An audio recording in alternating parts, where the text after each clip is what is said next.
RRB JEE notification release అయింది. Country వైజ్గా various రీజన్స్లో ఈ వేకెన్సీస్ అన్నీ ఉన్నాయి. ఆ నోటిఫికేషన్ డీటెయిల్స్ అన్నీ కూడా ఈ వీడియోలో ఇప్పుడు చూద్దాం. అండ్ ఇక ఈ నోటిఫికేషన్ డీటెయిల్స్కి వస్తే వేరియస్ ఆర్ఆర్బీస్ ఎక్కడైతే రైల్వే రిక్రూట్మెంట్ బోర్డ్స్ ఉన్నాయి వాటి వెబ్సైట్ ఇక్కడ ఇవ్వడం జరుగుతుంది.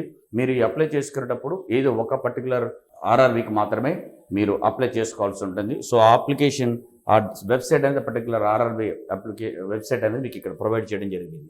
ఇక ఇంపార్టెంట్ ఏంటంటే మీరు ఏదో ఒకటే ఆర్ఆర్బీకి మీరు అప్లై చేయాల్సి ఉంటుంది. అలా కాకుండా మల్టిపుల్ ఆర్ఆర్బీస్కి మీరు అప్లై చేస్తే మీకు ఇమీడియట్గా మీ అప్లికేషన్ రిజెక్ట్ చేయడం జరుగుతుంది. ఇది వెరీ వెరీ ఇంపార్టెంట్. ఇంకా ఎలా మీ అప్లికేషన్ రిజెక్ట్ అయ్యే అవకాశం ఉందో మీరు ఒకసారి చూడండి. ఎందుకంటే ఈ పోస్టులని కూడా వేరియస్ రైల్వే రిక్రూట్మెంట్ బోర్డ్స్కి వేరియస్ రీజన్స్కి ద్వారా మీకు ప్రొవైడ్ చేయడం జరుగుతుంది. కాబట్టి మల్టిపుల్ ఆర్ఆర్బీస్కి మీరు అప్లై చేయకూడదు. సింగిల్ ఆర్ఆర్బీకి మాత్రం మీరు అప్లై చేయాలి. అదర్వైజ్ రిజెక్ట్ అవుతుంది. Be very careful about that one. And ఇక వేకెన్సీస్ చూద్దాం. టోటల్గా కంట్రీ వైజ్గా అన్నింటితో కలిపి 7,951 వేకెన్సీస్ ఉన్నాయి. అందులో 7,931 వేకెన్సీస్ ఏదైతే ఉన్నాయో అది junior engineer, depot material superintendent, chemical and metallurgical assistant పోస్టులు ఉన్నాయి. అయితే ఈ 17 పోస్టులు chemical supervisor research and metallurgical supervisor research ఏదైతే ఉందో అది కేవలం గోరఖ్పూర్ ఆర్ఆర్బీలో మాత్రమే అవైలబుల్ ఉంది. మిగిలిన మాత్రం అదర్ ఆర్ఆర్బీస్కి అవైలబుల్ అని ఉండడం జరిగింది. అదే సికింద్రాబాద్ ఆర్ఆర్బీకి చూస్తే మీకు వేరియస్ ఎన్ని పోస్టులు ఉన్నాయనేది టోటల్గా పోస్టులు, దాని కింద వేకెన్సీస్ ఎన్ని వేకెన్సీస్ పర్టికులర్ పోస్టు దాని వేకెన్సీస్ అని మీకు ప్రొవైడ్ చేయడం జరిగింది. టోటల్గా 590 ఆర్ఆర్బీ సికింద్రాబాద్లో టోటల్ వేకెన్సీస్ ఉన్నాయి. ఇక ఈ దీంట్లో వచ్చిన తర్వాత మీరు శాలరీస్ చూడండి. ఇది పే లెవెల్ 7 కిందికి వచ్చే కెమికల్ సూపర్వైజర్ ఇది మనకు ఎలాగూ లేదు, గోరఖ్పూర్లో మాత్రమే ఉంది. మిగిలిన వాటి పోస్టులన్నీ కూడా మీరు పే లెవెల్ 6 కింద వస్తుంది. అది 35,400 రూపీస్ మంత్లీ పే అనేది మీకు ఇవ్వడం జరుగుతుంది. అదర్వైజ్ ఇది కాకుండా అదర్ బెనిఫిట్స్ చాలా ఉంటాయి. మీకు ఆల్రెడీ తెలుస్తుంది. రైల్వేలో మంచి పోస్టులు, మంచి బెనిఫిట్స్ అనేది ఉంటుంది. సో చాలా ఎక్కువగా శాలరీస్ మీకు ఇందులో ప్రొవైడ్ చేయడం అనేది జరుగుతుంది. ఓకే, దీని తర్వాత ఈ ఎలిజిబిలిటీ కండిషన్ చూసుకుంటే ఏజ్ వచ్చేసి 18 మినిమం, 36 మ్యాక్సిమం ఉండాలి. 1 జనవరి 2025 వరకు ఇది జనరల్ క్యాండిడేట్స్కి. అండ్ రిజర్వ్డ్ క్యాండిడేట్స్కి అప్పర్ ఏజ్ లిమిట్ రిలాక్సేషన్ ఉంటుంది. అండ్ ఎడ్యుకేషన్ క్వాలిఫికేషన్ చూడండి, డిప్లొమా కానీ డిగ్రీ కానీ ఇంజనీరింగ్లో చేసి ఉండాలి వేరియస్ పోస్ట్కి సంబంధించి. అదే కెమికల్ అండ్ మెటలర్జికల్ అసిస్టెంట్కి BSc maths or physics, maths and physics complete చేసినట్టు సరిపోతుంది. మీరు నోటిఫికేషన్లో చూడండి, దాంట్లో ఏ పోస్ట్కి ఏంటి క్వాలిఫికేషన్ అనేది కూడా మీకు క్లియర్గా అర్థమవుతూ ఉంటుంది. ఇంపార్టెంట్ డేట్స్ అప్లై చేసుకోవడానికి closing date 29th August 29th వరకు మీరు ఈవినింగ్ 12 లోపల మీరు అప్లై చేయాల్సి ఉంటుంది. అండ్ మోడిఫికేషన్ చేసుకోవడానికి విండో ఓపెన్ అవుతుంది. 30th ఆగస్ట్ నుంచి 8th ఆగస్ట్ వరకు విండో ఓపెన్ అవ్వడం జరుగుతుంది. అయితే అందులో అకౌంట్ క్రియేషన్ కానీ ఆర్ఆర్బీని మీరు మార్చుకోవడానికి కానీ పాసిబుల్ ఉండదు. అదర్ పర్సనల్ డీటెయిల్స్ అని మాత్రం చేంజ్ చేసుకునే అవకాశం ఉంటుంది.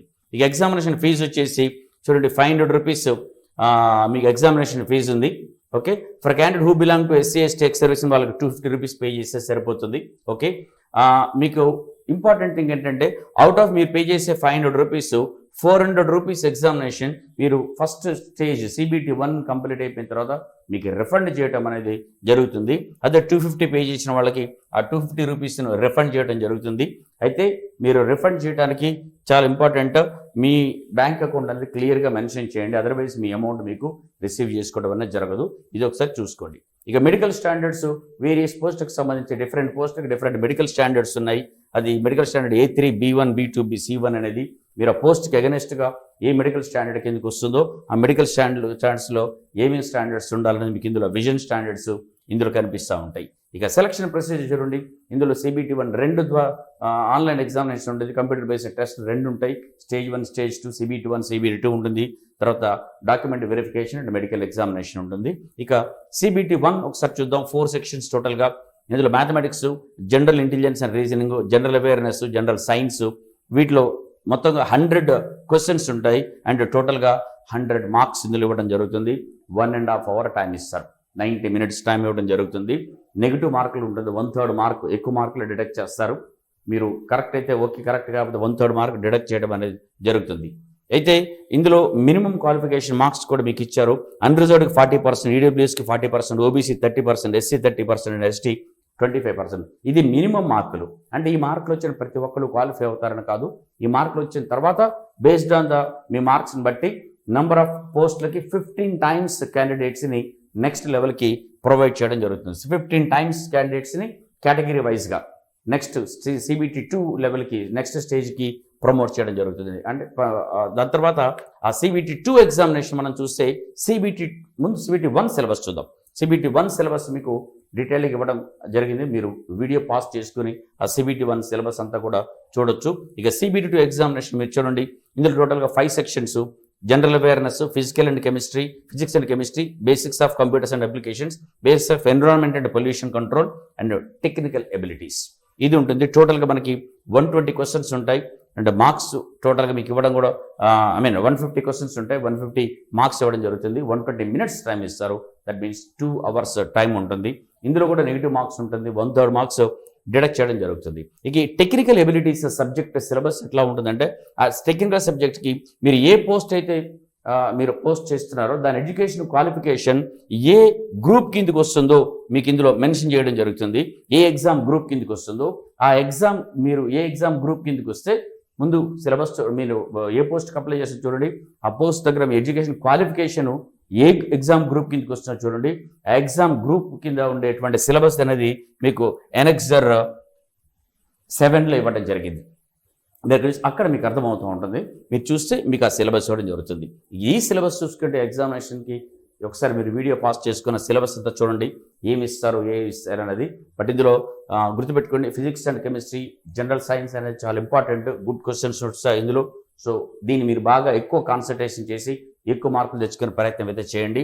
ఇక డాక్యుమెంట్ వెరిఫికేషన్, దీని తర్వాత డాక్యుమెంట్ వెరిఫికేషన్ CBT 2లో ఎవరైతే క్వాలిఫై అవుతారో దాని నుంచి ఎంతమంది ఎన్ని పోస్ట్ అయితే ఉన్నాయో అంతమందిని డాక్యుమెంట్ వెరిఫికేషన్ పిలుస్తారు.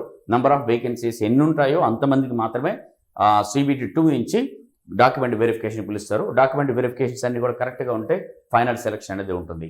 అంటే మీకు CBT 2 మార్కులు మాత్రమే ఫైనల్ సెలక్షన్ కోసం కన్సిడర్ చేస్తారు.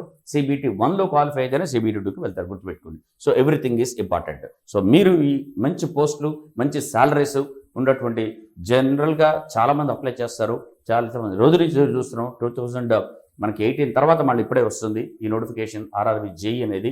సో కాబట్టి బాగా ప్రిపేర్ అవ్వండి. డెఫినెట్గా ఇందులో సక్సెస్ వచ్చే అవకాశం మీకు బాగా ఉంది. All the very best.